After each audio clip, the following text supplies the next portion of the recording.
Bom dia, meus irmãos, minhas irmãs, sejam todos bem-vindos, todas bem-vindas a mais um encontro do curso Apocalipse Pé no Chão. Estamos lidando com esse assunto desde o início do ano.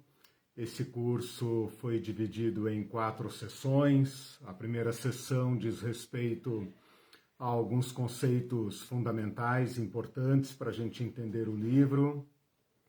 A segunda parte foi a história da interpretação do Apocalipse, para a gente ter uma noção de como esse livro foi usado e interpretado ao longo da história, as diversas correntes de interpretação que se formaram. E a terceira sessão foram temas introdutórios, para a gente entender também a composição do Apocalipse, sua estrutura, sua datação, seu contexto histórico, e assim nos ajudar a colocar o Apocalipse com o pé na história, com o pé no chão. E nessa última parte, que é a parte de análise e estudo do conteúdo, nós estamos fazendo uma abordagem sistemática. O que significa isso? Ao invés de entrar no Apocalipse capítulo por capítulo, como normalmente se faz, eu estruturei o livro em 5 temas e estou tratando esses temas de modo sistemático. Os temas foram os seguintes: primeiro, sobre Cristo, Cristologia; o segundo, sobre a Igreja, Eclesiologia, quebrando alguns paradigmas aí, mostrando que a Igreja está em todas as páginas do Apocalipse, ao contrário do que diz a escola dispensacionalista. O terceiro tema foi o sistema de dominação, onde nós tratamos da inspiração dracônica da besta fera, do falso profetismo e da Babilônia. Estamos concluindo hoje o 4º tema, que é o tema de julgamentos, e começamos então na próxima semana o último tema, que é o tema que mais nos interessa, que é o tema do Reino de Deus. Bom dia a todos e todas. A Irene está aqui atrás dessa mão, gente. Creia. Mãozinha quentinha. Curitiba um pouco frio, um pouco nublado. Mas deu uma esquentadinha. Espero que vocês tenham tido uma boa semana, apesar de todas as circunstâncias, que a esperança, a nossa bendita esperança, esteja sustentando a fé, o amor, a prática da justiça de cada um de vocês. Não são dias fáceis, por isso o Apocalipse é um tema também muito oportuno para a nossa reflexão. Bom, nós estudamos então nesse 4º tema. Curta o canal. Essa é uma mensagem que eu fiz subliminar, assim, para... Entendeu? Tipo assim, nós estudamos nesse 4º tema, curta o canal, o tema do... né? Ficou legal, né? Ficou legal, você tem que ser assim, né? Gente, aproveite para compartilhar, curtir esse vídeo, aproveite que a aula está começando, mande para pessoas que queiram entender melhor o Apocalipse. Lembre-se que a aula irá imediatamente para o canal no YouTube. As pessoas não estão, parece, muito acostumadas com o YouTube, precisa se inscrever lá e, como é que chama? Ativar o sininho, né? Para receber todas as notificações. Isso, ativar o sininho. Nós estudamos, então, hoje é a 3ª aula da sessão de julgamentos, nós estudamos, então, as séries de julgamentos, né, julgamentos entre aspas, que são 3 séries de 7. Então, na aula 39, né, nós estudamos os selos, e eu mostrei que os selos estão na história da humanidade, especialmente de Cristo para cá, que é do que o Apocalipse trata, né? O Apocalipse começa com o Cristo glorificado e vai até o escatom. Então é desse período que nós estamos tratando. Na aula 40 eu falei de toda aquela simbologia envolvida no tema dos trombetas e taças, né?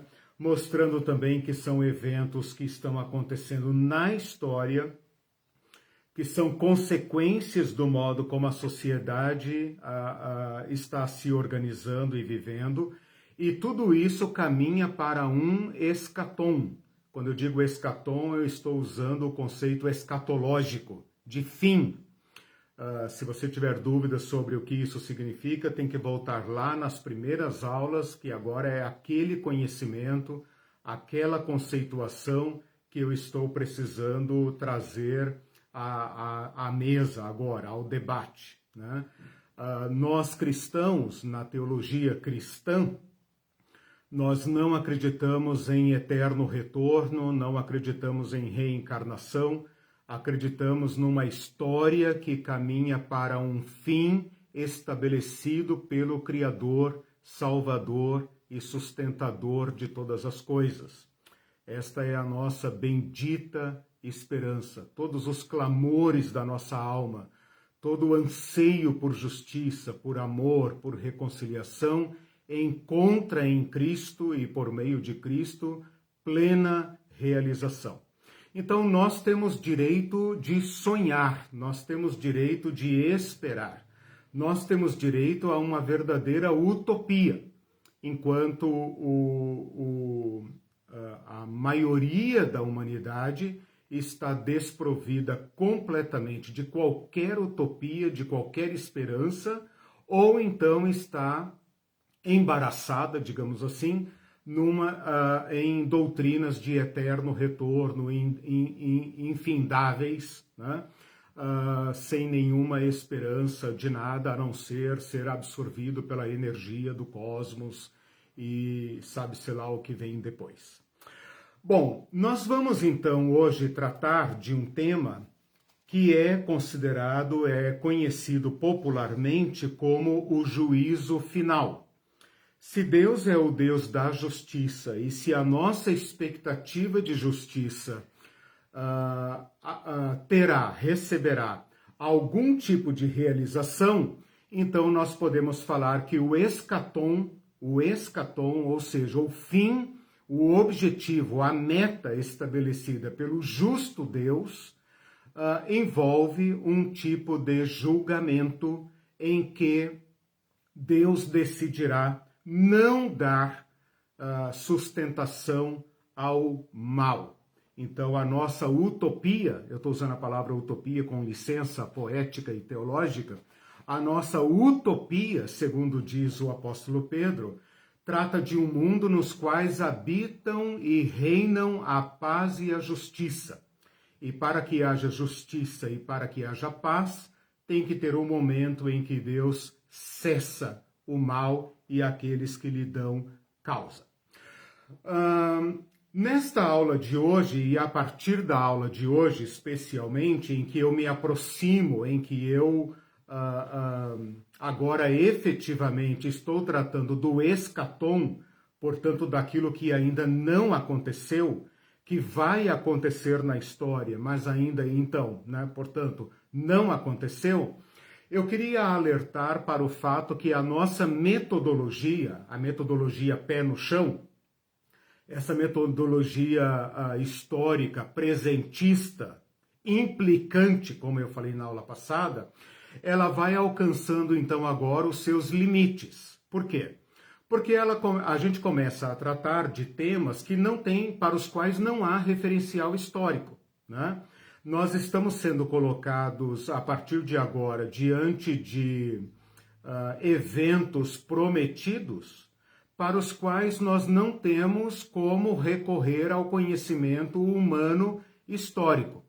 Então, são eventos que nós olhamos de longe, né? A partir da história e mesmo a partir das perspectivas do futuro, nós estamos tratando de temas, ou vamos tratar de temas, que estão como que ocultos por uma certa bruma, por uma certa neblina, né? Eu lembro aqui das palavras de Paulo, quando ele fala, vemos obscuramente, né? Então, o Apocalipse é revelação, o Apocalipse é o levantar dos panos e nos permitir ver a história, ver o plano de Deus para a história. Por outro lado, em alguns aspectos, nós ficamos como que apertando os olhos para tentar ver certos eventos, né, que vão desafiar nossos limites.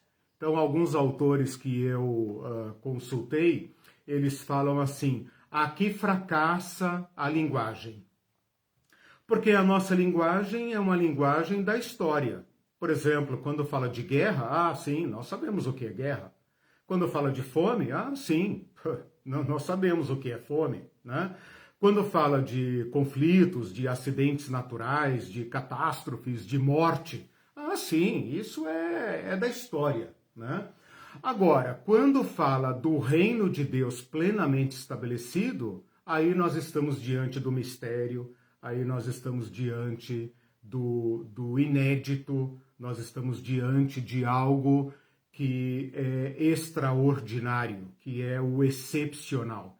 Então eu já advirto, né, desde agora, que a partir desta aula e das próximas, que são as últimas páginas do Apocalipse, nós veremos a partir do pé no chão, a partir do chão onde nossos pés pisam, nós estamos de cara para o futuro, né? Para uma história que avança para o futuro, e estamos tratando de temas que serão inéditos na história. E, portanto, talvez nós tenhamos aqui mais perguntas do que respostas. Mas temos as respostas suficientes para mantermos nossos pés no chão, avançando para dentro dessa história que está diante de nós. E esse é, então, o objetivo do Apocalipse. Tem um livro que eu tenho aqui comigo, escrito por um teólogo, se não me engano, francês, Yves Saul. O nome o título do livro Não Escrevi o Apocalipse para Assustar Ninguém. Ele faz uma ficção como se ele fosse João, como se ele fosse o João de Pátimos, conversando conosco de hoje, dizendo: olha, gente, quando eu escrevi aquilo, era isso que eu queria dizer, né? Então é muito interessante. Depois eu vou ver se eu coloco a referência aqui, ou se vocês quiserem procurar, tem em português. Não escrevi o Apocalipse para assustar ninguém. O nome dele é Yves Saul, com um Y, né? Yves Saul. Em francês deve ser Saul. Bom, vamos lá então. Eu vou... Não estou respondendo ninguém porque eu não tenho acesso aos comentários hoje, não sei porquê. A Irene está enfrentando uma batalha espiritual aqui. É porque o juízo final. E ela ainda não está conseguindo acessar ninguém, mas vão na fé, irmãos e irmãs, vão escrevendo aí. Que daqui a pouco o Zuckerberg libera ali o acesso ao chat. Bom, nós vamos seguir então aquela metodologia das aulas passadas, né? A mesma metodologia, que é olhar o texto no nível simbólico. Vou mostrar para vocês como que o texto está construído em cima de simbolismo. Vamos fazer a interpretação, né? A interpretação possível desses textos, e vamos então para a aplicação, que nesse caso, especificamente, é uma aplicação do futuro para cá, né? É uma aplicação, é como o futuro ilumina a nossa história e o nosso andar na história, portanto, os nossos pés no chão. Como eu estou tratando, nós vamos para o capítulo 20 de Apocalipse, tá? Como eu estou tratando dos temas sistematicamente, ou seja, por temas, eu serei, então, agora levado a destrinchar o capítulo 20 para pegar os pontos que me interessam. Então, se você ler o capítulo 20, você vai ver que ele começa com a prisão de Satã, o milênio, a ressurreição, a guerra escatológica e, então, o texto considerado, chamado de juízo, o grande tribunal. Como o que me interessa nessa aula de hoje é apenas o julgamento, então eu vou deixar de lado os temas que não estão diretamente ligados ao julgamento para a próxima aula, que é a aula em que eu vou tratar do reino de Deus. Então, o milênio e todo esse tema aqui e tal ficam então para o próximo tema que eu começo na próxima aula. Eu avisei que eu iria tratar o Apocalipse não versículo por versículo, mas por temas. Então, esse método, esse compromisso que você assinou e foi obrigado a aceitar goela abaixo, né, me permite agora desmontar o capítulo 20 e pegar apenas as peças que me interessam para a construção da aula de hoje. Para então entrar no texto, nós vamos pegar os seguintes versículos, presta atenção. No capítulo 19, versículo 20, fala do julgamento da besta fera, da primeira besta fera do mar, e da segunda besta fera, que é a besta fera da terra, aqui chamada de falso profeta. Tá? Então, as duas bestas, né? Então, no capítulo 19, versículo 20, eu vou pinçar ali o versículo 20, e vai dizer, a besta foi aprisionada e com ela o falso profeta. Eles foram amarrados, presos e lançados dentro do lago de fogo que arde com enxofre. Pulamos agora para o capítulo 20, versículo 10, quando fala o diabo, sedutor das nações, também foi lançado para dentro do lago de fogo, e onde não só a besta e o falso profeta se encontram e serão atormentados dia e noite pelos séculos dos séculos. E depois no capítulo 20, a partir do versículo 11, fala então do julgamento das pessoas. E também fala que todos aqueles que não foram encontrados no livro da vida foram lançados para dentro do lago de fogo. O texto, então, tem a seguinte estrutura. A partir do versículo 11 agora, capítulo 20, versículo 11. Fala de um grande tribunal, preste atenção nos detalhes. Fala de um grande tribunal, um grande trono branco, é um trono, é grande e é branco. Não fala quem está assentado nele, fala aquele que está assentado nele, né? Mas não se dá o trabalho de interpretar ou de identificar de quem se trata. Quando esse grande trono branco, isso aqui nos faz lembrar o capítulo 4, né? Quando João foi levado ao céu e eis um grande trono armado e tal, né? Quando esse grande trono é aberto, presta atenção, o céu e a terra fogem. Eu não sei se você consegue imaginar, né? Um grande trono armado, não diz onde esse trono está armado, tem alguém sentado nele que a gente não sabe quem é ainda, a gente imagina, mas o texto não diz, né? E fala que céu e terra fogem dele. Aí ele continua dizendo o seguinte, vi também os mortos, não fala de vivos, né? Vi também os mortos, grandes e pequenos, mas esses mortos estão em pé. Então não fala de vivos, mas fala de mortos, só que esses mortos estão em pé. Então você vai vendo aqui a toada do texto, né? Fala que foram abertos livros, muitos livros, né? E depois fala de um segundo livro, ou seja, um segundo tipo de livro, né? Porque do lado de cá fala livros no plural. Depois fala de um livro, esse livro já apareceu no Apocalipse algumas vezes, foi aberto, e esse livro é o livro da vida. Todos esses réus, eu vou chamar de réus porque estão por causa da linguagem jurídica, né? Você tem um tribunal, um trono, um juiz e você tem então os réus, né? Esses réus são mortos, porém mortos que estão em pé. Esses mortos são julgados de acordo com seus processos. Tem dois tipos de processos. Processos de obras, portanto, dos atos praticados, igual um tribunal humano, né, em que constam nos autos aquilo do qual o dito cujo está tendo que prestar contas, né? E um segundo livro que é chamado Livro da Vida. É um registro de nascimento, Livro da Vida.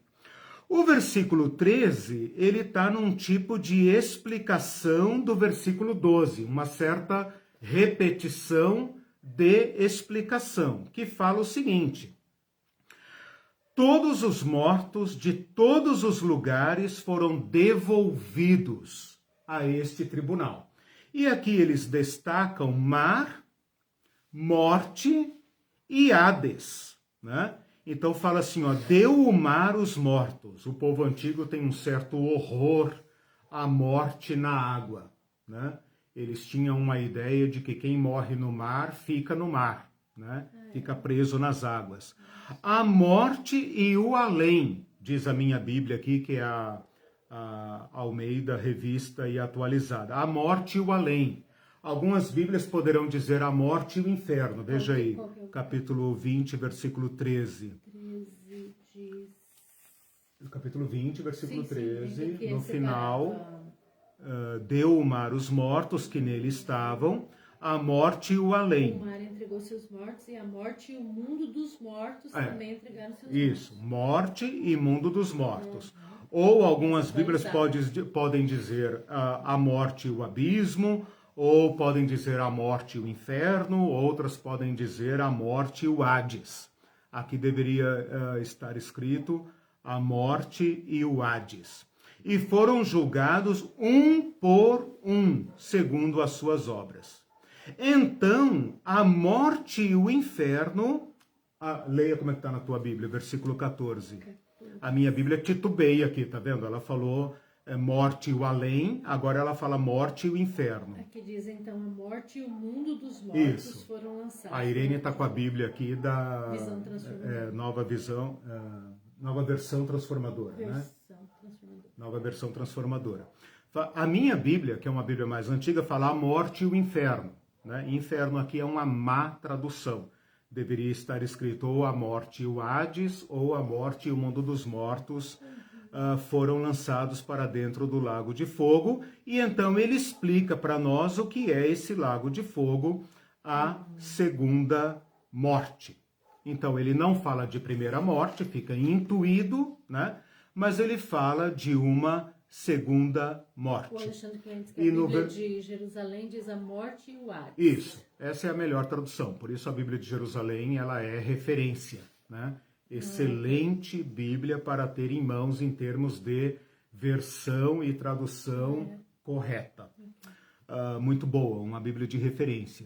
E no versículo 15, então, ele faz um fechamento do tribunal, dizendo, se alguém não foi achado inscrito no livro da vida, esse foi lançado para dentro do lago de fogo. O início do capítulo 21, ele está ligado a esse texto, porque ele vai terminar com o versículo 8, capítulo 21, versículo 8.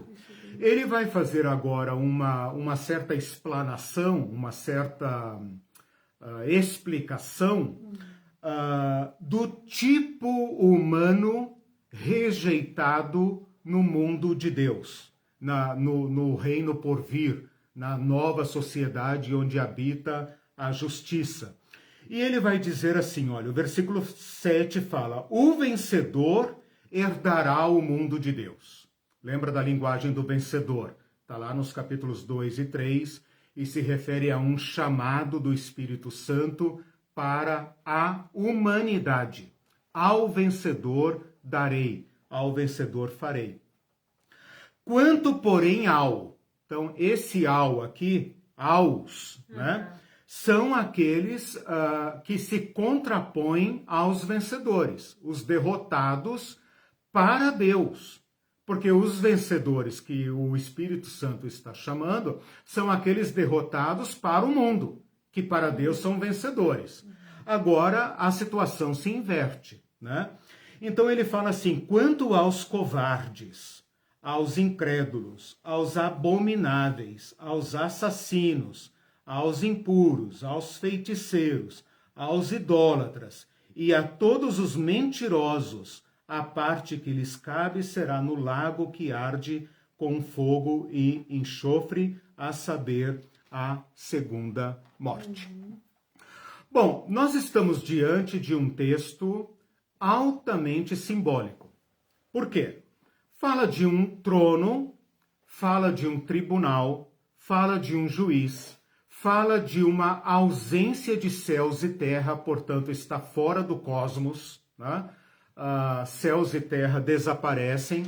O capítulo 21 vai dizer: vi novo céu e nova terra, né? Então é uma substituição, né, do cosmos, de um cosmos pelo outro, né?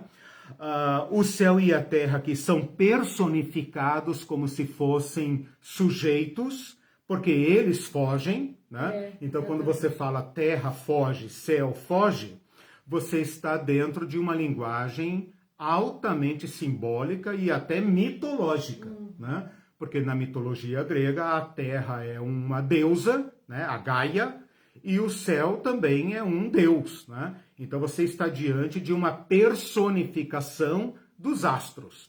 E está dizendo que diante deste que se assenta no trono, todas essas divindades, todas essas fundamentações, né, cedem lugar, né? Depois, no versículo 13, também fala de um mar que dá os seus mortos. Então, o mar aqui também está personificado. Ele entrega todos aqueles que ele mantém sob sua prisão. Depois fala que a morte e o Hades também entregam. Então, aqui você percebe claramente que a morte está personificada como se fosse um ente. Lembra lá do quarto cavaleiro, dos selos do Apocalipse, 2 aulas atrás, quando a morte é um ser que monta um cavalo. Então nós estamos diante de uma linguagem altamente simbólica. E fala também do Hades. Lembra que o quarto cavalo é montado pela morte e o Hades o vai seguindo. Como se fosse a morte vai matando e o Hades vai recolhendo, né? Lembra que morte e Hades, na mitologia grega, são personagens. Então aqui a linguagem personifica a morte e o Hades. E depois fala que a morte e o Hades são lançados dentro de um lugar, de um lago, que curiosamente não é lago de água, mas é lago de fogo, e o que arde nesse lago de fogo não é fogo, mas enxofre, né? Então a linguagem está nesse pé. Por falar em pé, fala que todos os mortos estão nesta sala de julgamento. Então está em vista aqui uma sala de julgamento nos moldes antigos, em que não há divisão de poderes, em que um magistrado é também rei, é também o oficial de justiça, é também o juiz de pena, etc, etc. E ele então abre os livros, e ele então julga, e ele então emite a sentença, e ele próprio executa a sentença. Além disso, fala que todos os mortos estão em pé. Não fala que ressuscitaram, né? Porque a ressurreição é um evento especificamente ligado à vida. Nós vamos falar disso na próxima aula. A ressurreição é um tema envolto em mistério, mas é o centro da nossa fé cristã, né? É a única religião do mundo, a única religião da história que pode falar em ressurreição, né? E fala também que serão julgados um por um, né? Então, nós temos que agora, a partir desse texto claramente simbólico, quando eu digo simbólico, é claro que eu não estou dizendo fictício, estou dizendo de um gênero literário simbólico que carrega seu sentido. E é o sentido do texto que nós queremos, então, alcançar. Bom, antes de prosseguir para esse tema complexo, eu preciso fazer aqui uma certa limpeza conceitual, eu preciso estabelecer alguns pressupostos para limpar para que a gente possa, então, entender esse texto da melhor forma possível, né? E na sequência, então, ao falar de julgamento, eu vou dar ao texto a ordem que o texto pressupõe, que, de acordo com a minha identificação, primeiro a destruição da Babilônia e das bestas, segundo a destruição do diabo, né? E por último a destruição daqueles que aderiram ao sistema do diabo, né? Que adotaram o ódio como estilo de vida. Os pressupostos que eu quero estabelecer aqui, eu estou chamando de pressupostos, obviamente, porque são supostos de antemão. Ninguém consegue falar ou discutir sem partir de certos pontos, né? Eu não tenho como desenvolver estes pontos, porque eles dariam não uma aula em si, eles dariam um curso inteiro, né? Então eu não posso aqui desenvolvê-los, mas eu estou à disposição para esclarecê-los no chat depois, e podemos pensar em aulas particulares, podemos pensar em alguma coisa assim. A primeira coisa que eu preciso estabelecer é a seguinte: o único ser do qual nós temos conhecimento, que é autoexistente, que significa o quê? Que tem vida em si mesmo, que vive da sua própria vida, é Deus. Ou seja, tudo que não é Deus não é eterno. Pensa nisso. O homem e a mulher, os animais e toda outra vida que não é Deus. Então, eu estou fazendo aqui a seguinte proposição: Deus de um lado e do outro lado tudo que não é Deus. Deus é o autoexistente, é o eterno, aquele que vive de si para si. Deus não tem nenhuma fonte externa a si para viver. Tudo que não é Deus, ou seja, de acordo com o nosso glossário, né? De acordo com a nossa, também faltou, o nosso léxico. De acordo com léxico, minha assessora. De acordo com o nosso léxico teológico, tudo que é criado, Deus é o único não criado, o único criador.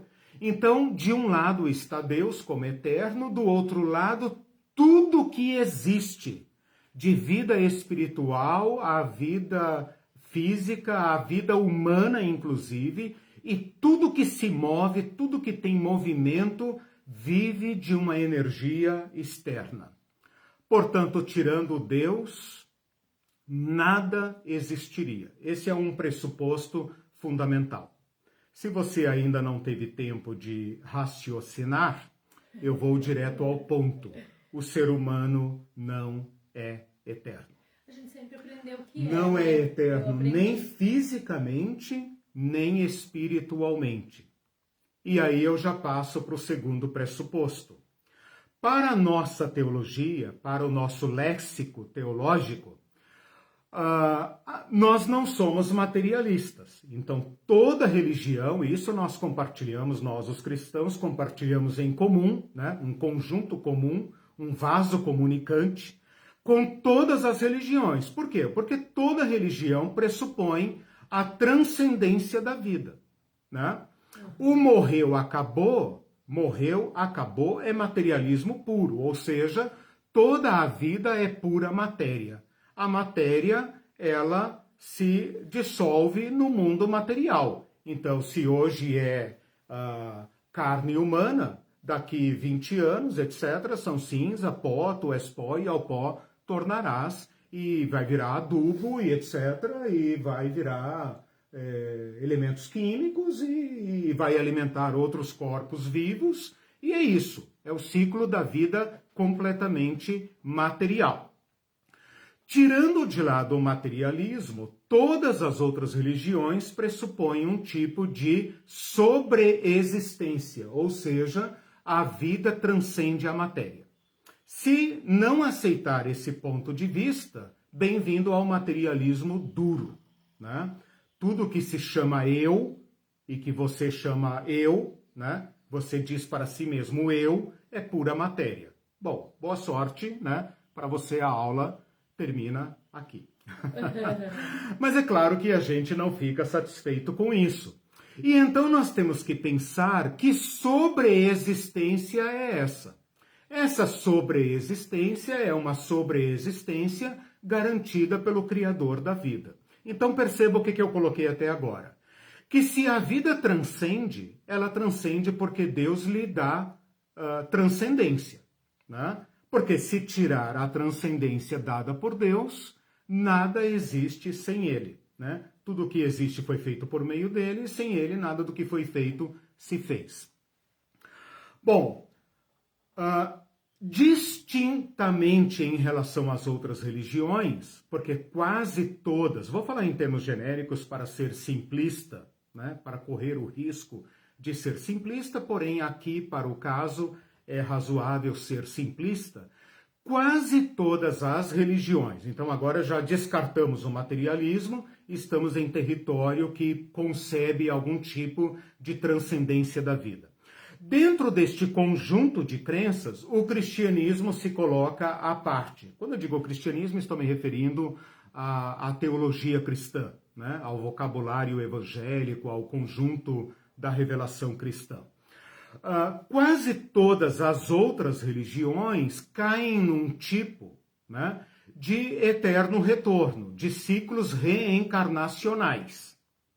O cristianismo e a teologia cristã, a revelação cristã, é a única fé que apregoa uma visão distinta para a vida transcendental, para a vida que transcende à morte física, a esta primeira morte.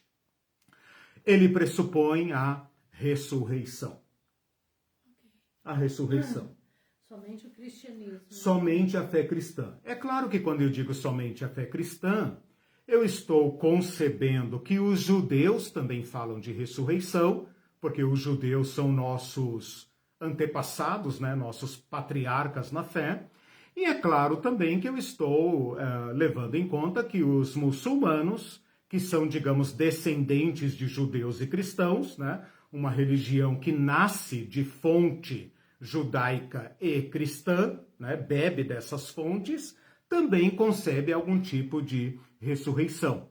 Mas quando eu digo que a fé cristã, quando fala de ressurreição, fala do que lhe é próprio, é porque nós somos a única fé que tem um precedente de ressurreição. Então, eu não sei como os judeus de hoje falam da ressurreição, né? Também não vou discorrer aqui sobre como o Islã fala sobre a ressurreição. Mas distintamente, até então, em relação a esses nossos primos monoteístas, né? O cristianismo tem um precedente, um testemunho histórico em relação à ressurreição. Do que eu estou falando? Estou falando do Cristo ressuscitado. Então nós temos um fiador na história, um mediador na história, que nos garante a vida transcendente. O que eu disse até agora? Eu disse que só Deus é eterno, eu disse que a vida transcende a matéria, portanto a vida é feita de algo que transcende, porque Deus assim o quer, né? Porque é Ele que confere isso, Ele que deu a vida, Ele que sustenta a vida, Ele que destina a vida, né? E disse também que nós temos na fé cristã um fiador desta sobreexistência, dessa vida que transcende, e isto se chama ressurreição. Agora nós temos que falar sobre o que é vida e o que é morte. Vida na nossa fé cristã é reconciliação. Veja, se nada vive fora de Deus, então para haver vida tem que haver algum tipo de comunicação com Deus. Tem que ser assegurada algum tipo de conexão com a fonte da vida. E a fonte da vida, de acordo com o primeiro pressuposto, é Deus. Né? Então, a sobrevida pressupõe reconciliação. Reconciliação está falando de amor. E amor é vida. O João, que deve ser o mesmo autor de Apocalipse, o João, na epístola, ele fala: todo o que ama é nascido de Deus. Quem não ama já está na morte. Então, assim como a vida se opõe à morte, o amor se opõe ao ódio. E é disso que se trata aqui. Se trata de um Deus que ama e que promove a vida. E que garante que em qualquer circunstância e em qualquer momento ele continuará provendo vida para a vida. Toda a vida será sustentada por Deus. A vida é amor.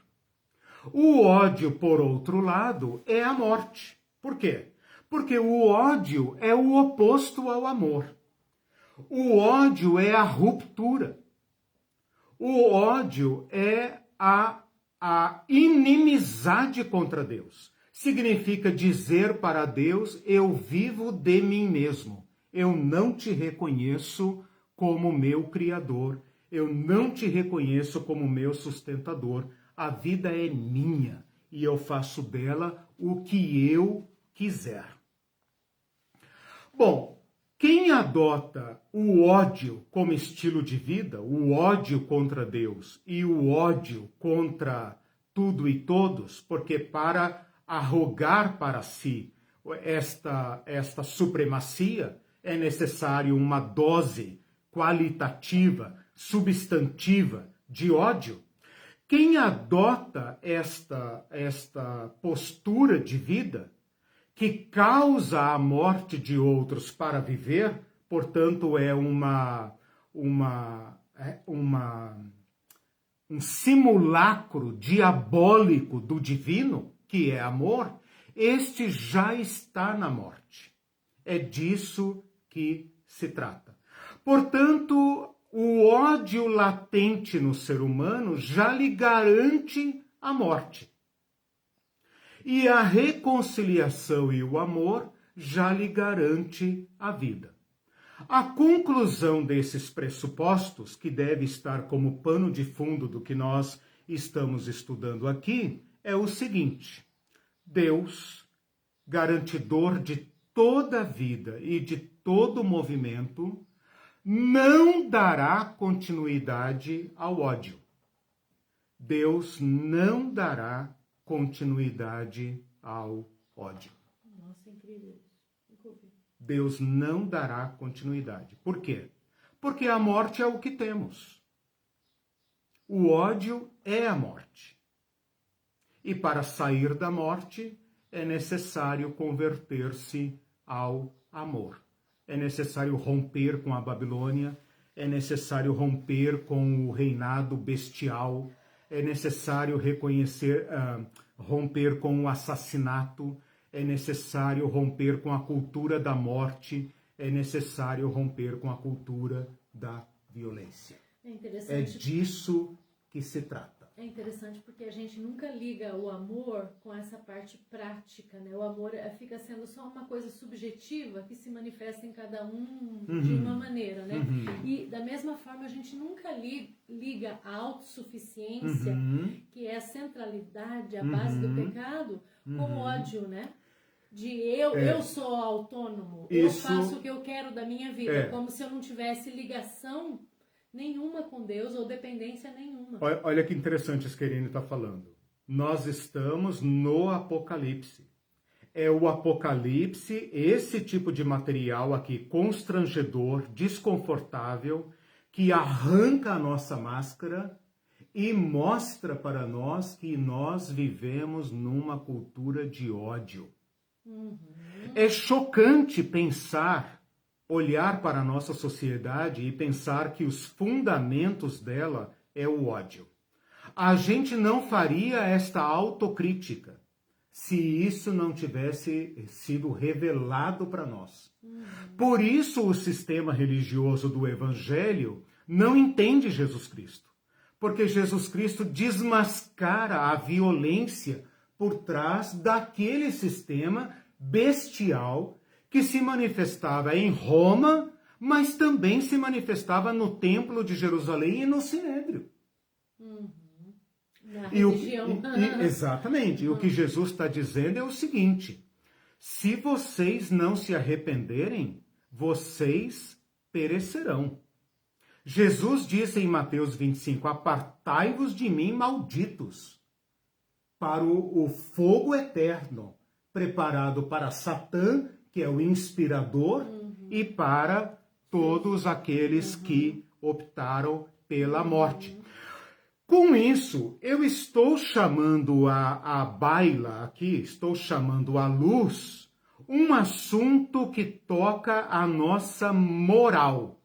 Quando eu digo moral, eu estou dizendo a nossa forma de viver, a nossa forma de estar no mundo, que aparece aqui no texto como foram julgados um por um. Nós prestaremos contas da vida. Nós somos chamados ao amor, nós somos frutos do amor, nós somos todo o amor e nós prestaremos contas diante do nosso Criador pela forma como nós vivemos. Eu sei que esse é um assunto absolutamente desconfortável, mas é porque ele toca a nossa arrogância. Nós não queremos admitir que vivemos da vida de outro e que nós não somos Deus, não somos deuses e que nós dependemos do amor de Deus para viver e dependemos de amar para viver. Quem ama tem em si a vida. Quem não ama já está na morte, né? Bom, com esses pressupostos, deixe-me fazer aqui ainda um último esclarecimento, que é a questão do inferno, né? Aqui, eu vou até recomendar uma aula que eu dei sobre isso, porque vocês perceberam aqui que a minha Bíblia fala, né? A morte e o inferno foram lançados para dentro do fogo. Então, eu gastaria muito tempo aqui para fazer um esclarecimento sobre o que é inferno, né? Então, teria que apagar quase tudo que você sabe sobre inferno. Porque uma faxina geral, mas eu não tenho tempo para fazer essa faxina agora. Você coloca, né? Só um resuminho. Eu vou e tal. Mas assim, você tem que praticamente apagar tudo que você sabe sobre inferno, né? E colocar no lugar esta prestação de contas. O ser humano é imputável. É imputável aqui na sociedade, é imputável em diversos aspectos e supremamente é imputável diante de Deus. Quando nós não queremos ser imputáveis, quando nós repudiamos a prestação de contas, é porque nós estamos de duas uma, né? Ou nós estamos arrogando para nós uma divindade, tipo, eu não quero prestar contas a ninguém, eu quero fazer o que eu quero e não quero morrer, né? Ou então eu estou caindo para o outro extremo e estou dizendo, faço o que eu quero e morreu, acabou, porque é isso que eu quero, né?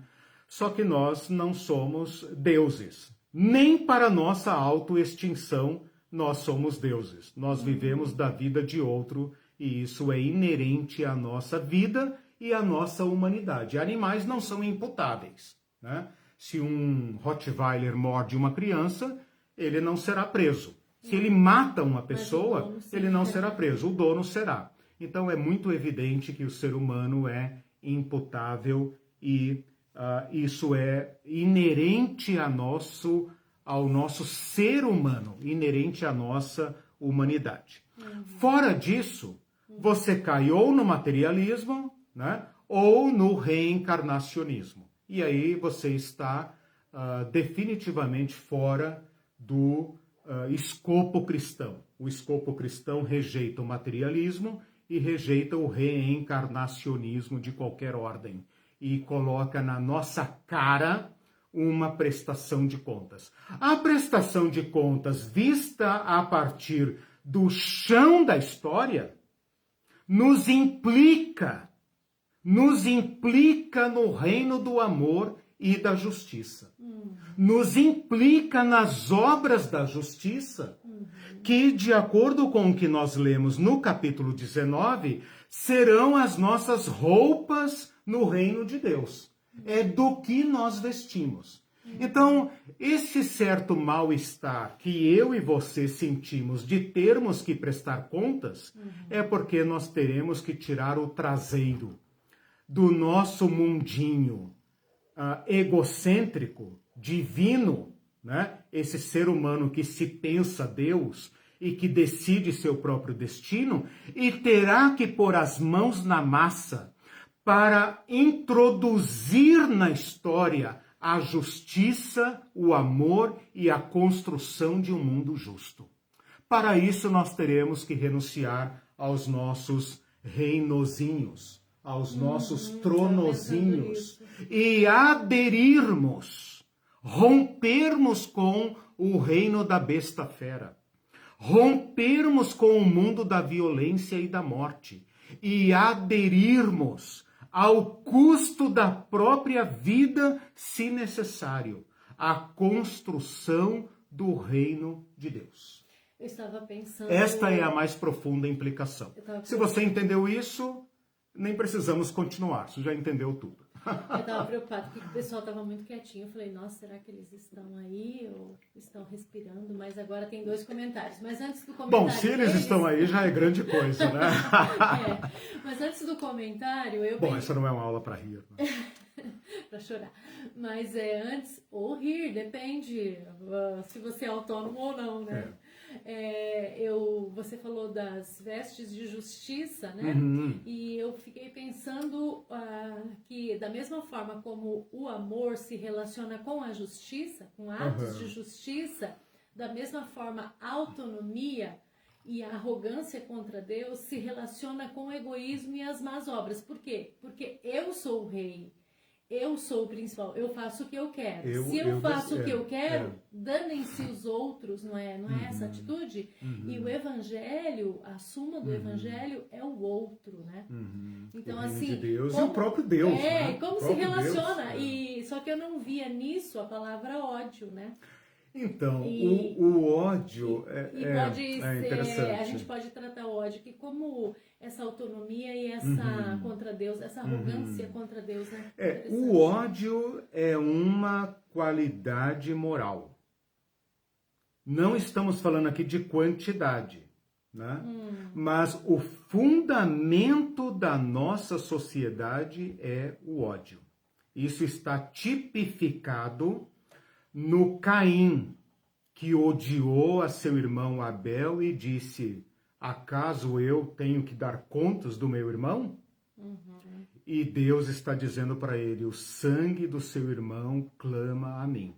Não por acaso, Caim é o patrono da Babilônia, é o patrono da Babel e da Babilônia. Então ali está o germen da nossa sociedade. Eu acho engraçado quando o povo, de um modo geral, aqui no Ocidente, pelo menos, né, fala que nós somos uma sociedade judaico-cristã, né? Judaico-cristã. os valores judaicos cristãos. Isso é completamente ideológico e completamente falso. Isto é completamente falso. A nossa cultura ocidental, não vou falar da oriental porque não quero julgar o vizinho, né? Mas a nossa cultura ocidental é babilônica, greco-romana.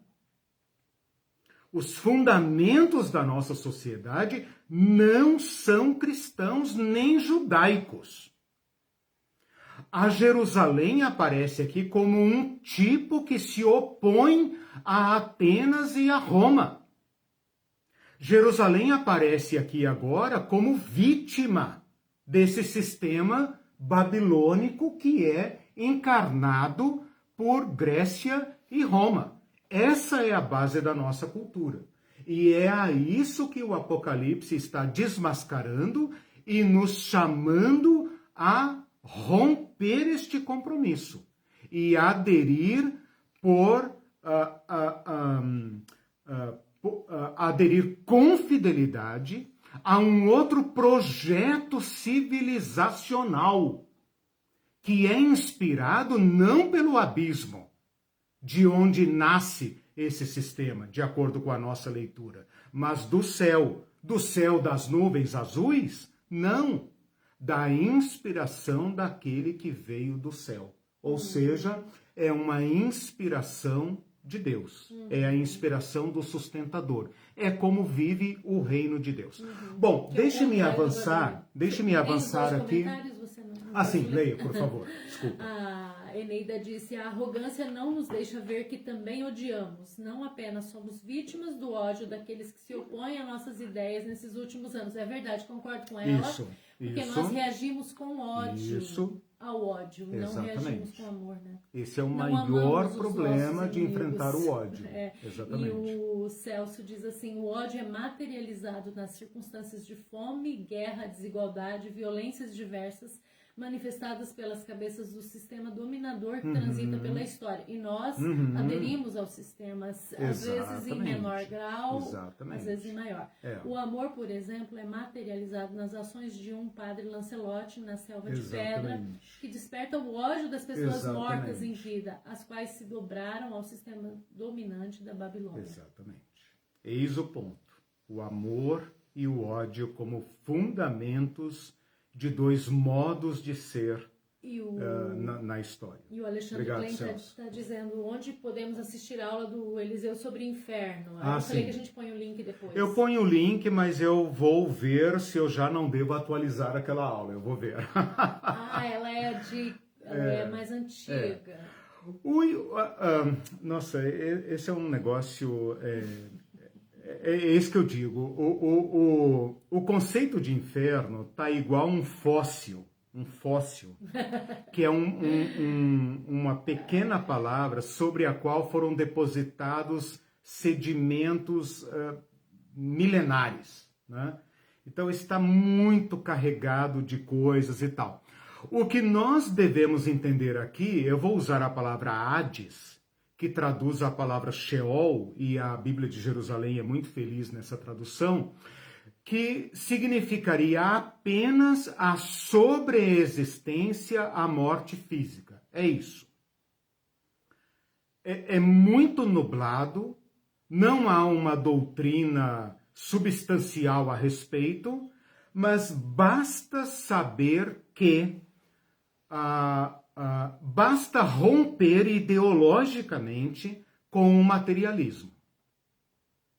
Se qualquer de vocês, qualquer de nós, qualquer pessoa que assistir essa aula, superar o materialismo ou rejeitar o materialismo duro, o materialismo puro, né? Ele obrigatoriamente tem que conceber uma certa transcendência da vida. Se ele alcança esse ponto, se ele concebe esse ponto, ele já tem que pensar que existe uma existência pós-vida. E aí, isso que a Bíblia chama de mundo dos mortos, que os judeus criaram uma palavra original e chamam de Sheol, e na tradução para o grego a palavra se torna Hades, né? E depois na Bíblia Latina isso vai ser traduzida como inferno. O problema é que a palavra inferno tem uma carga milenar de evolução conceitual, e hoje é praticamente impossível falar a palavra inferno com rigor teológico, com rigor conceitual, né? Então é por isso que é muito difícil a gente afastar essa lixaiada, digamos assim, né? Essa sedimentação toda que foi construída por crendices, por lendas, por romances do Dante Alighieri, por teologia católica, purgatório, tudo isso, né? E que acabam afetando o ensino cristão, o ensino crístico, né? Sobre a sobreexistência da vida e sobre a responsabilidade moral que nós temos para com o Deus do amor e para com a construção de uma sociedade justa. Bom, eu já estou estourando muito aqui os tempos, mas eu preciso então falar dessas 3 categorias de julgamento. O pano de fundo, vou fazer aquela breve incursão no Antigo Testamento, tá? O pano de fundo para entender o que está sendo dito aqui é Daniel capítulo 7 de novo. Então percebam como que Daniel capítulo 7 é o pano de fundo para todo esse relato das bestas feras, para todo o relato da violência e para o relato do juízo, do julgamento. Lá em Daniel tá dito assim: e o animal pisava e matava e devorava até que veio o juízo. Até que veio o juízo. Foram colocados os tronos, foram abertos os livros, Deus destruiu o 4º animal, a besta, e deu o reino ao povo do Altíssimo. Qual que é a referência? Daniel capítulo 7. Então, todas essas aulas que eu estou dando, tanto do sistema de dominação como dos julgamentos, está em síntese, como se fosse um comprimido, né? Um comprimido, um compacto em Daniel capítulo 7. Então não se pode divorciar o Apocalipse da escatologia do Antigo Testamento. Porque João está sacando esse material e o reelaborando para nós, os cristãos, que estamos aqui nesse mundo de violência e ódio. E somos então convidados a romper com ele.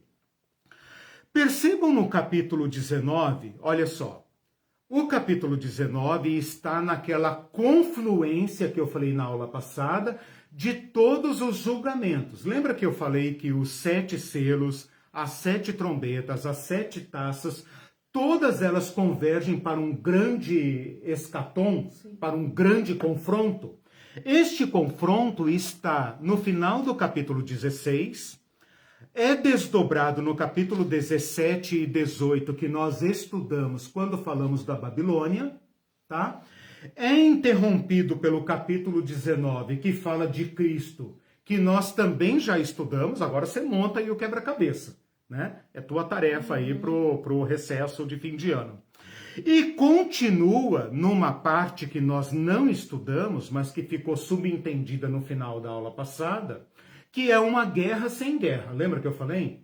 Que todos aqueles eventos conflagram, né, numa guerra sem guerra, que é a guerra da mentira contra a verdade. Sim. Finalzinho da última aula eu falei isso. A guerra da mentira contra a verdade. Nós estamos nos últimos tempos. Exatamente. A guerra da mentira. Nossa, esses robôs e a campanha de fake news vai levar o mistério da iniquidade, do ódio e da morte ao cume. A madurez, existe a palavra? Não quero falar maturidade. A madurez. Né? A madurez. E por falar em fontes, o capítulo 14 de Apocalipse, que nós não estudamos aqui, ficou incluído aí e tal, mas não foi abordado, trata deste tema aqui com outra figura, a figura da colheita, que é familiar do Evangelho. Né? Quando Jesus compara a humanidade a peixes na rede, compara a humanidade ao joio e o trigo, né? E lá no Apocalipse fala, olha, o mundo está maduro, mete a foice. Mete a foice. Né? E vai escorrer sangue? Vai. O fundamento da Babilônia é sangue e violência. É engraçado que a gente fica esperando a batalha. A violência vai cair. E nós estamos em a grande guerra, e nós estamos na guerra aqui, nem estamos percebendo. Estamos caminhando para um confronto escatológico. Sim, claro, né? mas Por eu digo, isso já que estamos em guerra nesse aspecto. O sistema está vigendo. Na verdade, porque o sistema está em ação. Ele está em ação, isso que é importante. Bom, mas então voltando aqui para a grande conflagração, o grande conflito. O resultado desse grande conflito inaugura o laguinho. Inaugura o laguinho. Porque seus primeiros ocupantes serão lançados nele. A besta foi aprisionada e com ela o falso profeta. O mentor das fake news. O falso, o pseudo. E quando eu digo falso, aqui não estou falando heresia, falsa doutrina. Estou falando que o fundamento da nossa sociedade é a mentira. A Babilônia é construída em cima de uma mentira. É assim porque tem que ser. Quem pode lutar contra isso? Quem pode lutar contra esse sistema de coisas? Isto é baseado numa mentira. Agora, aqui diz que a besta e o falso profeta foram presos e todos aqueles que carregavam a sua marca. E foram lançados dentro deste locus chamado lago que arde com fogo e enxofre. Primeiro problema. A besta fera não é uma pessoa. De acordo com a nossa interpretação, é um sistema. O falso profeta também não é uma pessoa. Então, nós já entramos aqui no território simbólico, escatológico. Né? Porque está falando que esse sistema será desativado, colapsado, perderá completamente a sua eficácia e será extinto. Será banido para fora da história.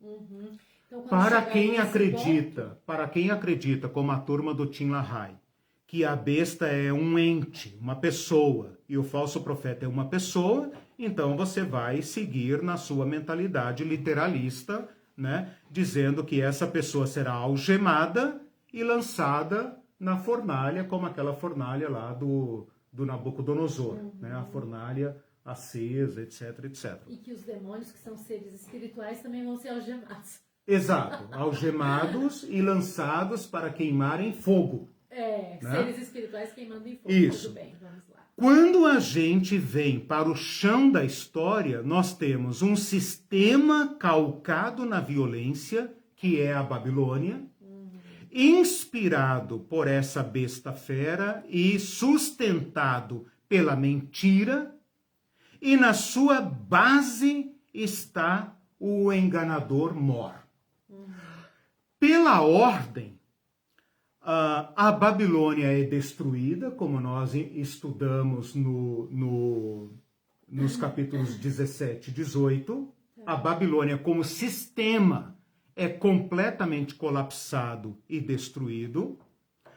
A besta, que é esse sistema, esse modo de se organizar, esse modo de ser, é completamente extinto e aniquilado e varrido para fora da história. O império da mentira, tipificado aqui pelo falso profeta, a falsa religião, a falsa ideologia que dá sustentação à Babilônia, é completamente extirpado, vencido pela verdade do amor e da vida, que é representado pelo Cordeiro que foi morto, que traz as suas vestes manchadas do seu próprio sangue e na sua mão a espada da verdade, né? É completamente colapsado. No capítulo 20, esta guerra é repetida, dizendo que se levanta contra o acampamento dos santos.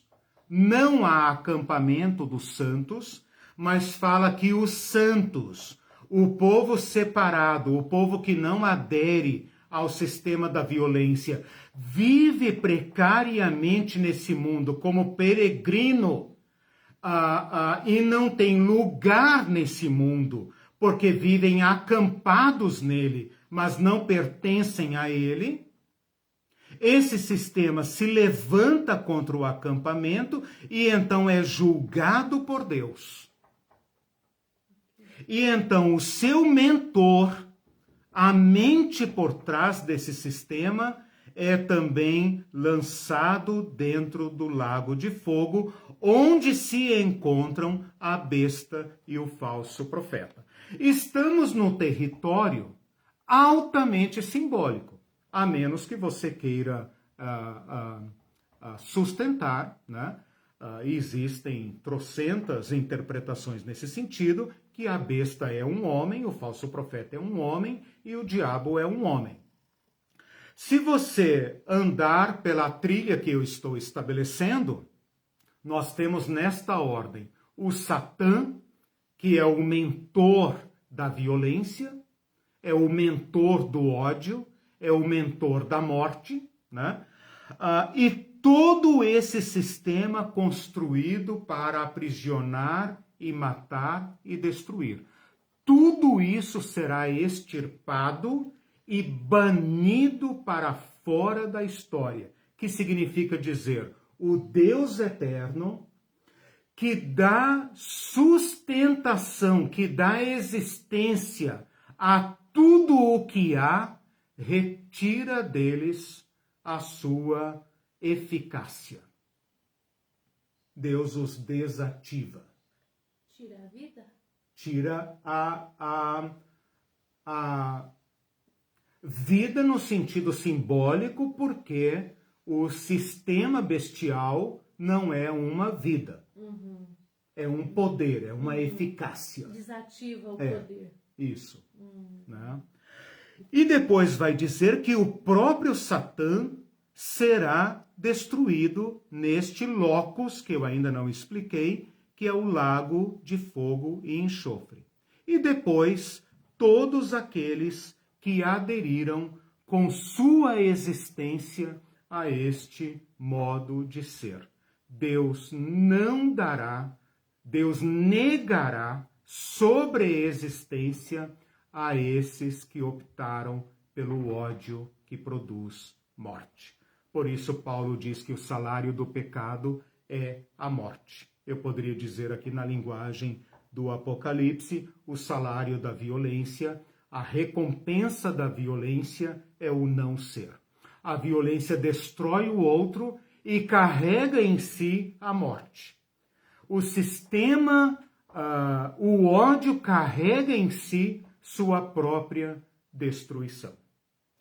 Então, em face do amor, em face da justiça, tudo isso será tornado ineficaz, inativo e banido para fora da existência. Ok? Falta dizer que a morte e o inferno, Paulo fala que em Cristo a morte foi vencida.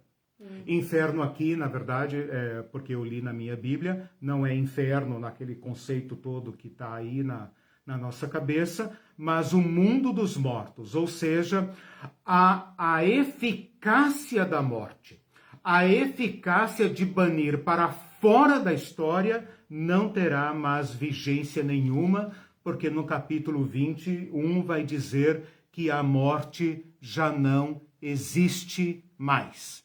Portanto, toda aquela vitória de Jesus Cristo sobre a morte será então agora eficaz para sempre. Com respeito a este lugar chamado de Lago de Fogo e Enxofre, cabe aqui uma palavra necessária, que é a seguinte. A palavra lago, deixa eu achar aqui as minhas anotações.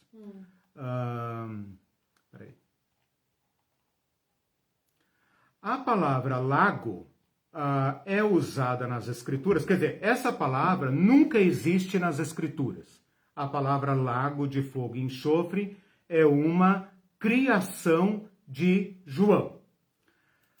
Lago é usado, né, conceitualmente, como é usado na Bíblia a palavra linen, né, linen, em grego é usada na Bíblia para se referir ao mar, a um lago de água. Né? Neste caso, você já tem aqui uma estranheza, porque você tem lago não de água, mas de fogo. Porém, o autor do livro é muito específico ao dizer que este fogo arde com enxofre. E ao falar de fogo e enxofre, ele está falando de juízo de Deus. Se você consultar o pano de fundo desse texto, que é a destruição de Sodoma e Gomorra, você vai ver este parzinho, fogo e enxofre, que ao invés de vir do inferno, vem do trono de Deus. Então, Daniel capítulo 7 vai dizer que o trono de Deus é fogo e rios de fogo. Daniel capítulo 7, vou até achar aqui, né, para matar a cobra e mostrar o pau, que Daniel capítulo 7, quando fala do juiz, fala assim, quer ver? Continuei olhando, até que foram postos uns tronos, veja de onde João tirou o capítulo 20, né? Continuei olhando, aquele bicho que matava, arrancava, pisava e não sei o quê. Continuei olhando até que foram postos uns tronos e o ancião de dia se assentou. Olha só quem que se assenta no trono. Daniel sabia. O ancião de dias. Meu Deus, quem que é o ancião de dias? Boa pergunta. Bom, o ancião de dia se assentou, sua veste era branca como a neve. Será que no Apocalipse fala alguma coisa de roupa branca como a neve? Bom, deve falar. Seus cabelos também eram como a pura lã. Bom, acho que Apocalipse também fala, né? Quem tem cabelo como a pura lã. Interessante. O seu trono era chamas de fogo, cujas rodas eram fogo ardente, e um rio de fogo manava e saía de diante dele. O que esse texto está dizendo é que Deus não dará, é do trono de Deus, da soberania de Deus, da bondade de Deus, do amor de Deus, da justiça de Deus, que partirá o banimento para fora da existência a todo aquele que dá sustentação ao ódio e à violência. Aqueles que rejeitaram a vida, né? Aqueles que rejeitaram a vida. Uma conclusão que eles mesmos escolheram. Exato. Foi bom você ter falado nisso. Porque as pessoas costumam brandir contra Deus, dizendo o seguinte: não posso acreditar num Deus que julga e não sei o quê. O C.S. Lewis, ele diz o seguinte: no final das contas, haverá dois grupos de vida. Aqueles que disseram sim para o amor. Pai, venha a nós o teu reino. Faça-se a tua vontade aqui na terra. Traga à terra o teu modo de ser. E aqueles a quem Deus dirá: bom, quantas vezes eu quis ajuntá-los, quantas vezes eu quis trazê-los, mas vocês não quiseram. Então agora seja feita a vontade de vocês. E Deus não poderá, por sua bondade e justiça, continuar abastecendo com vida àqueles que rejeitaram a vida. Eu não quero aqui resvalar para uma doutrina espírita não exatamente kardecista, porque o kardecista ainda concebe Deus e Jesus Cristo, mas para as doutrinas espiritualistas, que atribuem ao pós-vida uma certa máquina, um certo robô, né, que pesa mecanicamente os atos da vida e emite numa maquininha, como se fosse essa máquina de estacionamento, a tua fichinha, né? Então você aperta o botão, é tudo mecânico, aperta o botão, ela emite a tua sentença, e daí você fica imediatamente sabendo se você vai reencarnar no mundo inferior, no mundo superior e etc. Então, assim, eu não quero aqui mecanicizar essa prestação de contas, essa computação da vida humana. Mas também quero fazer justiça a Deus, no sentido que é o mesmo Deus do amor, que comparte com o ser humano a vida e a liberdade, que nos encontra agora e que nos encontrará sempre e no futuro a destinação da vida. Um Deus que deu tudo. Um Deus que homologará as escolhas humanas. Porque não poderia manter ligado a si o ódio. Não poderia dar sustentação ao ódio. Agora, veja, nós temos que voltar agora aos pressupostos. Só Deus é eterno. Eu sei que a teologia católica, né, profundamente helenizada, da qual todos nós somos herdeiros, acreditam na alma eterna, né? Eu, como não sou bobo nem nada, e fui buscar os fundamentos da antropologia hebraica, né?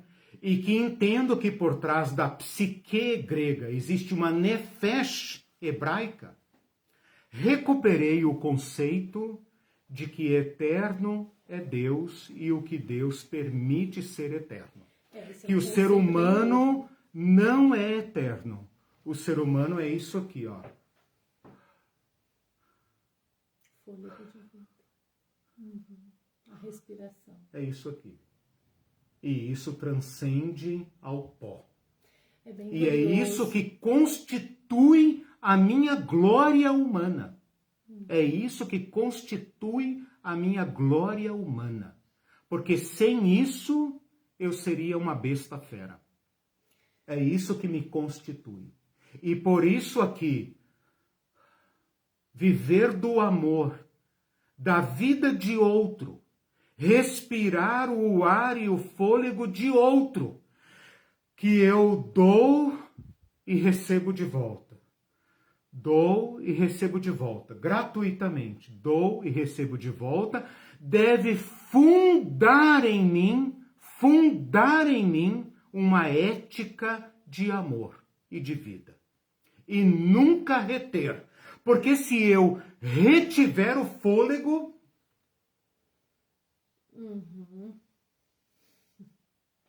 Ei, calma aí, não vou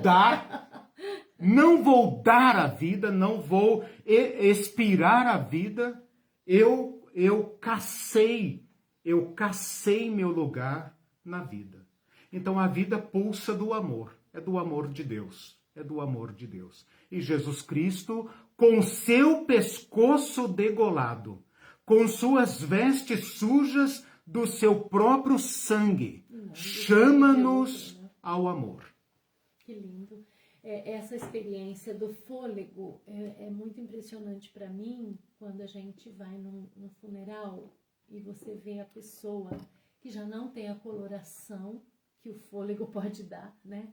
E que você vê que o fio de vida foi cortado e que esse fio de vida era a respiração. E a partir dali, a pessoa já tem que ser maquiada porque ela já não tem a coloração, e você vê que o corpo vai começar a putrefar, né? vai entrar em Do putrefação. pó e ao pó Então, tornarás. é uma realidade assim tão chocante, é até bizarra, assim, sabe? É interessante você falar isso, porque o Apocalipse nos coloca Daí você cara se a enxerga cara ali. com a moral da vida. E aí você...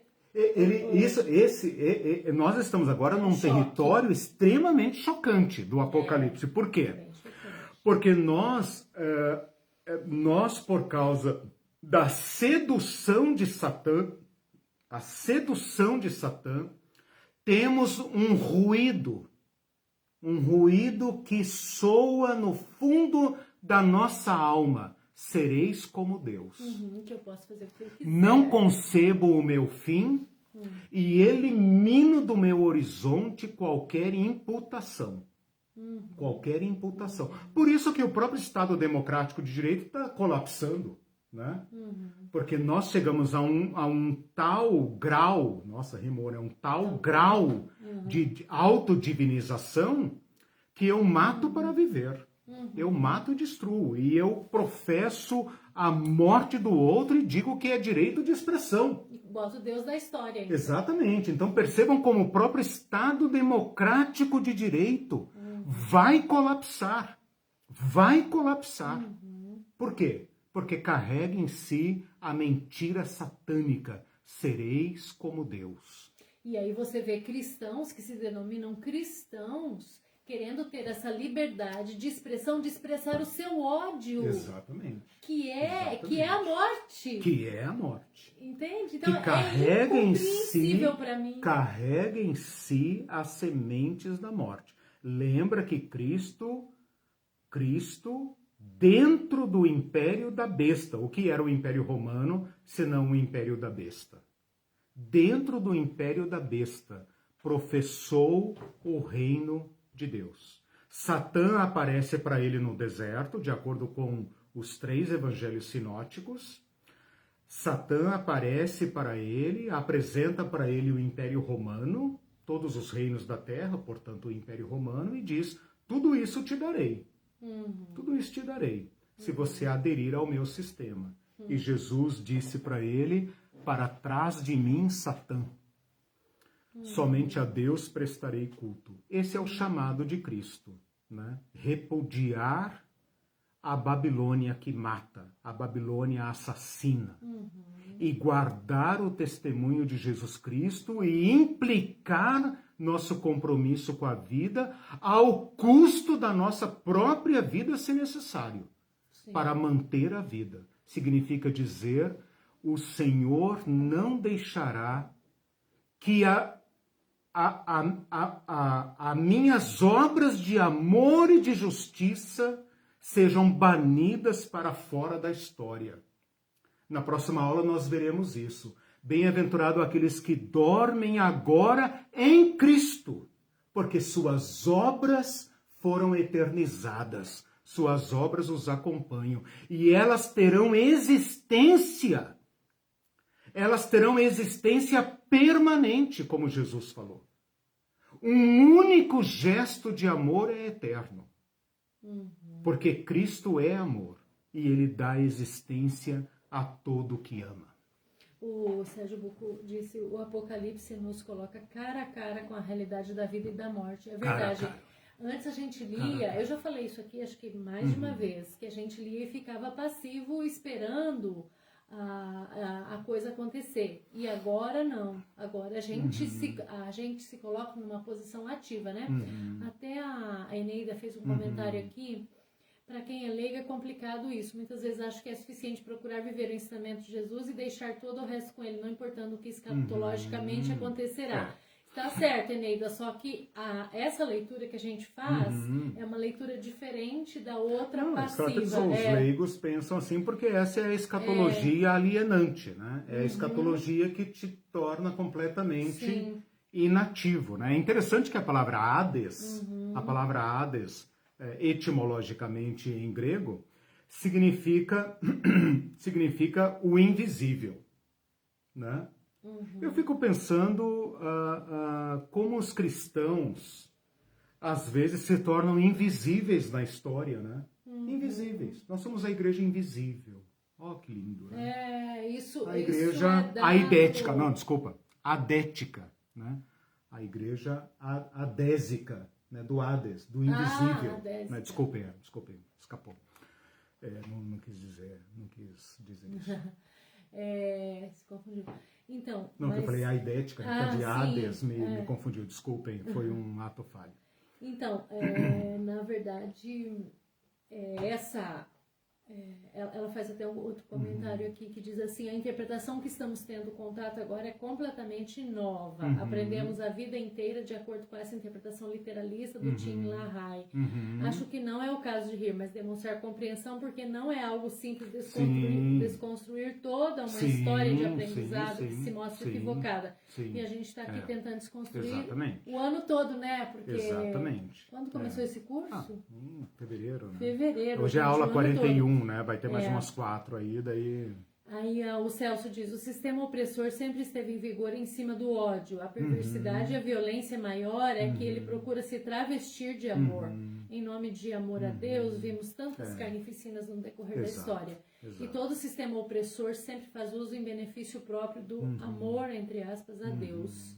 É verdade, né? E tudo é moralismo pensar que o cristianismo, a cristandade, né, foi apropriada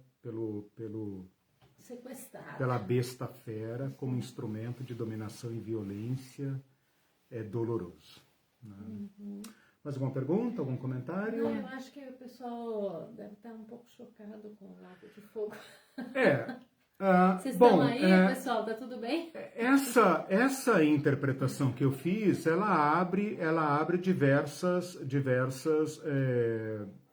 possibilidades, né? Eu vou colocar alguma coisa lá no chat. E a única aula, né? Então, se vocês quiserem perguntar, perguntem agora, o cálice para sempre. Eu vou ver se a gente combina uma aula extra para tratar desse assunto, para ajudar a desconstruir algumas coisas. Eu queria aqui ainda dizer o seguinte, né? Quando eu digo que este lago de fogo e enxofre é uma criação de João, criação que eu digo assim, é uma construção original, claro, o Antigo Testamento, o Novo Testamento fala de fogo eterno, etc. Mas como a Irene lembrou aquela hora, nós estamos no campo simbólico, né?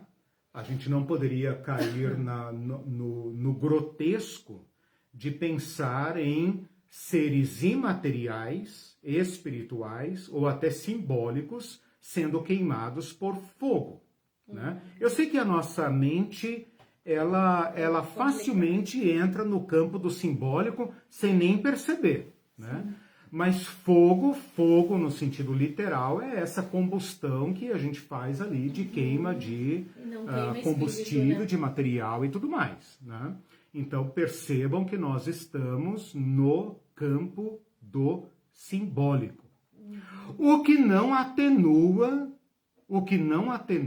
a sentença final de Deus contra o ódio, contra a violência, contra a própria morte. O fato de Deus retirar-se de seres, vamos dizer assim, em termos gerais, de seres que tiveram existência, coloca-nos, como vocês mesmos estão dizendo, face a face com uma realidade completamente inédita. Sim. O C.S. Lewis, ele trata sobre o paraíso e o destino eterno, né? E como ele é da linguagem literária, ele usa a palavra inferno, a meu ver, equivocadamente, né? Mas mudam as palavras, mas não muda a realidade da destruição eterna, né? Primeiro ele fala o seguinte: bom, se tem uma doutrina que eu queria varrer das escrituras, é essa. Ela me incomoda profundamente, né? E se eu pudesse contornar, pudesse não tratar, pudesse omitir, eu o faria. Mas a revelação, as palavras de Jesus Cristo, as palavras da Bíblia, são tão abundantes que elas não me permitem. Elas me colocam cara a cara com essa imputação, com essa prestação de contas da vida, né? E uma outra coisa que ele fala é o seguinte: como poderemos pensar no ex-ser, na ex-vida? Estamos aí diante de um dilema extremamente complicado, mas que a Bíblia não se dá o trabalho de esclarecer, porque não é o seu ponto. Então, doutrinas como fogo eterno, destruição eterna ou aniquilacionismo, todas elas se esvaem aqui diante de uma realidade absolutamente inédita. Deus é eterno e ele dá existência a tudo o que há. Mas haverá um tempo em que Deus tirará o suprimento do ser. E algo e alguém serão lançados em uma realidade, digamos assim. Veja como a linguagem fracassa, né? Como a linguagem não alcança. Será lançado no não ser. E aí nós estamos diante do completamente impenetrável, né? Aí já são, Jesus fala, as densas trevas, né? Não conseguimos sequer entrar. A pergunta que C.S. Lewis faz é o seguinte: como será, como é possível dizer daquilo que outrora existiu? Como se pode pensar na não existência do que outrora existiu?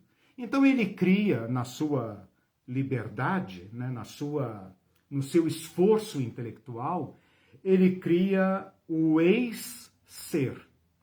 Ao invés de falar do não ser, ele fala o ex-ser. E aqui nós estamos diante do absolutamente imponderável, né?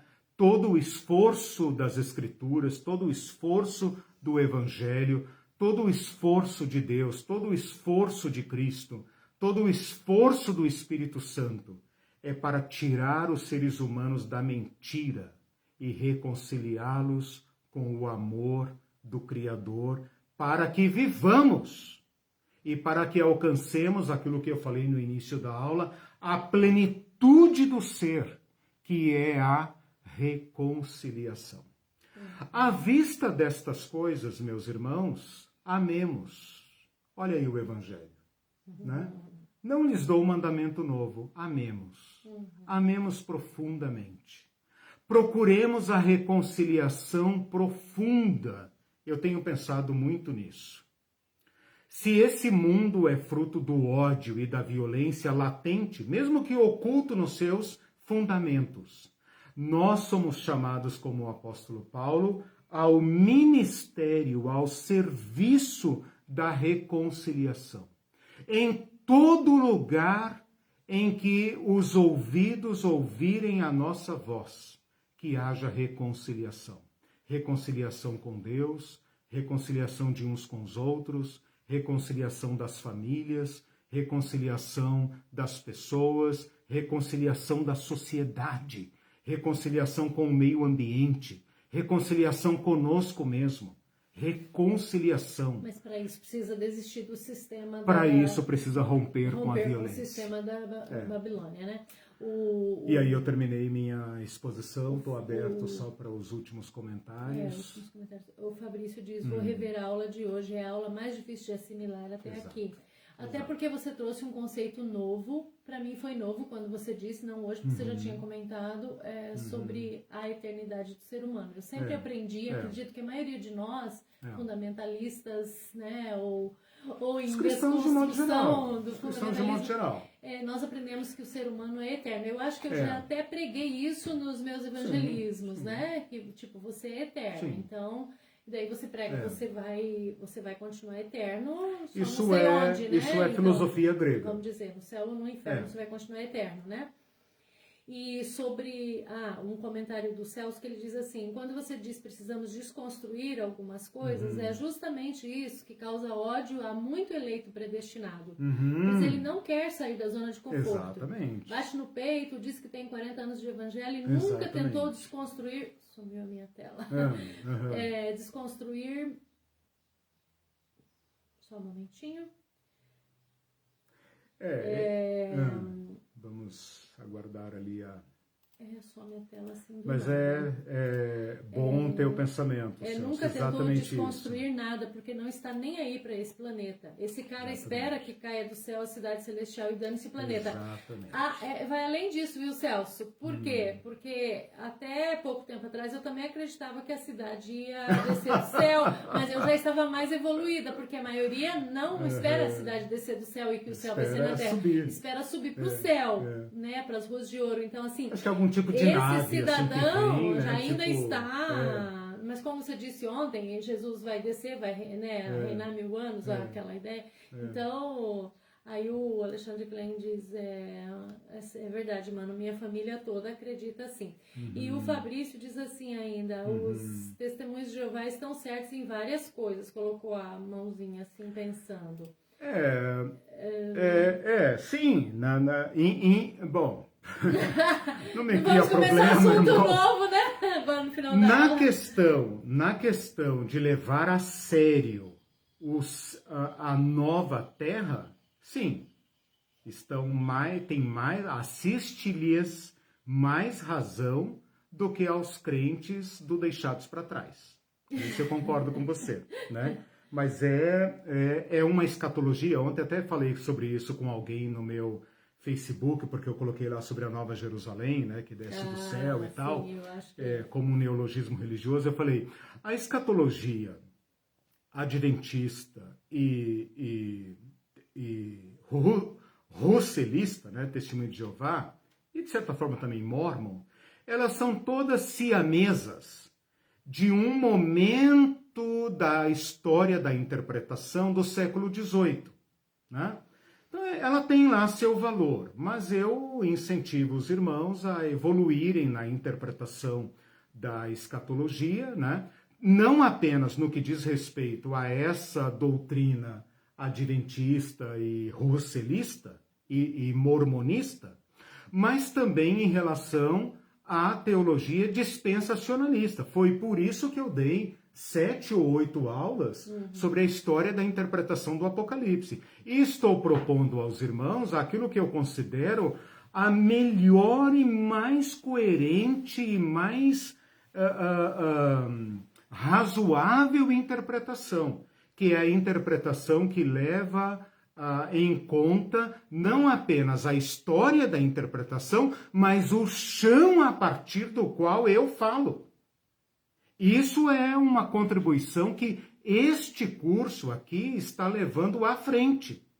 Porque quando as pessoas me perguntam, me dê um livro e tal sobre isso, eu não tenho um livro só. Talvez esse curso vire um livro, porque eu não achei em nenhum livro, em nenhum autor, a proposta que eu estou levando a sério. A proposta não é minha, mas eu estou radicalizando a proposta como um latino-americano que enxerga o escatom a partir da periferia do mundo, a partir do hemisfério sul, né? E a partir daqui se dá o direito de também visualizar a utopia. Né? Só para concluir, eu peço até que, se há dúvida, a gente coloque. Porque, às vezes porque eu continuo aula, dialogando. Não, é porque às vezes a aula traz outros questionamentos, depois que você pensa, que nem o Fabrício vai ver de novo e tal. Então podem surgir dúvidas. Claro. Então, assim, cuidado para não concluir coisas que não foram faladas, né? Tá. E aí, coloca nos comentários que daí o Eliseu vai poder esclarecer. Porque eu vou dar uma aula extra sobre isso. Eu vou planejar, eu aviso lá, fique atento lá, eu vou anunciar. Só sobre o assunto, eu vou dar uma aula extra sobre isso, igual eu fiz lá com a teologia do domínio, né, que eu tive que abrir um mini curso anexo, né? Sim. Eu vou dar uma aula sobre isso. Ele diz assim, alguém comentou essa semana num post do Eliseu, a mesma coisa sobre os TJs. Tô com medo. Exatamente. Colocou a carinha rindo, tô com medo, ficando com medo. E o Alexandre Klein diz, trem complicado, né? Não só somos eternos, mas cremos em vida após a morte. Olha que trem maluco, a gente acredita até hoje, né? Então... É aquilo que eu falei, né? Você tem que romper com o fundamentalismo, mas tem que romper também com o reencarnacionismo e tem que romper agora, né? Já que vocês provocaram esse tema, tem que romper também com o helenismo. Né? São todas correntes teológicas e filosóficas que se imiscuíram, né, no acervo da revelação. Né? Eu vou propor também um texto para vocês estudarem sobre, se que alguém quiser ler, sobre antropologia do Antigo Testamento. Vocês vão perceber que a precariedade da vida é percebida no Antigo Testamento e também no Novo Testamento. Né? Só que a teologia que nós praticamos hoje, ela foi batizada nas águas da filosofia grega. Né? E nós temos que rever isso. Em conta, né? Temos que rever Platão, Aristóteles, Tomás de Aquino, Agostinho, né? Temos que fazer uma certa limpeza conceitual com a licença da palavra. Meus irmãos, fiquem na paz. Deus abençoe. Somos chamados à vida e ao amor. Fala tudo isso depois disso. Fiquem na paz. Sejam chamados ao amor. Termino aqui com uma palavra dos discípulos, que eu até coloquei aqui na minha lição. Senhor, se é assim, quem pode ser salvo? Jesus responde, Mateus 19, 26. O que é impossível aos homens é possível para Deus. Amém. Tchau. Boa semana. Boa semana, gente. Beijo a todos. Bom domingo.